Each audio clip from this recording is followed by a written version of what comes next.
Allahu na gode ma,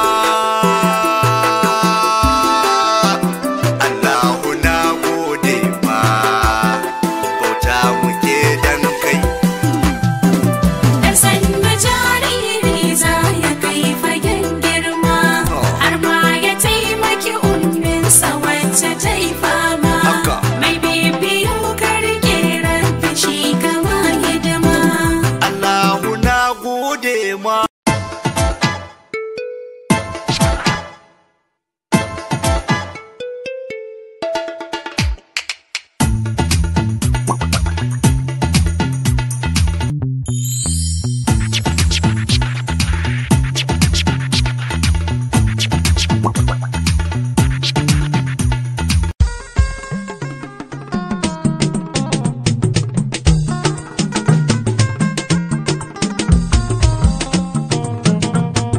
Tamburan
Umar Faruku Umar Allah ƙara tsare ka. Kun ga Umar Faruku Umar kuma shi malam ne. In kana kokwanto ja aya ka gane hakan ne. Shi ya samu muke ƙaunar shi kuma shi jigo ne. Rabbana ya tsare mana sarkin mu da ba shi da tamka. Tamburan ka muke jan gwarzo mai dubu na masoya. Sannu Umar Faruku Umar Allah ƙara tsare ka. Shekarun da kai su a mulki ayyuka sun samu. Baka kyale duk wani wanda za ya danna haƙƙinmu. Godiyan mu ga sarkin daura ka biya haƙƙinmu. Rabbana ya tsare mana sarkin mu da ba shi da tamka. Tamburan ka muke jan gwarzo mai dubu na masoya. Sannu Umar Faruku Umar Allah ƙara tsare ka. Taka da lafiya jan gwarzo Rabbana ya tsare ka. Zauna da lafiya basira ke Rabbana ya azaka. Shi ya ma kyawawan hali kuma shi ya tsare ka. Ka zamo dutsen kan hanya babu mai ture ka. Tamburan ka muke jan gwarzo mai dubu na masoya. Sannu Umar Faruku Umar Allah ƙara tsare ka. Gani dai karama a gaban ka na taho gaida ka. Na daɗe a cikin halin nan ni kawai na yaba ka. Yanzu ne Allahu ya yarda gani nan fadan ka. Kai yi min izini sarki na zauna gefen ka. Tamburan ka muke jan gwarzo mai dubu na masoya. Sannu Umar Faruku Umar Allah ƙara tsare ka. Yakari ce Amina Mimi ke yaban halin ka. Dan kana da hali mai kyawo babu mai kushe ka. Daga minna na shiryo baitin na taho gaida ka. Yakari ce Amina Mimi ke yaban halin ka. Tamburan ka muke jan gwarzo mai dubu na masoya. Sannu Umar Faruku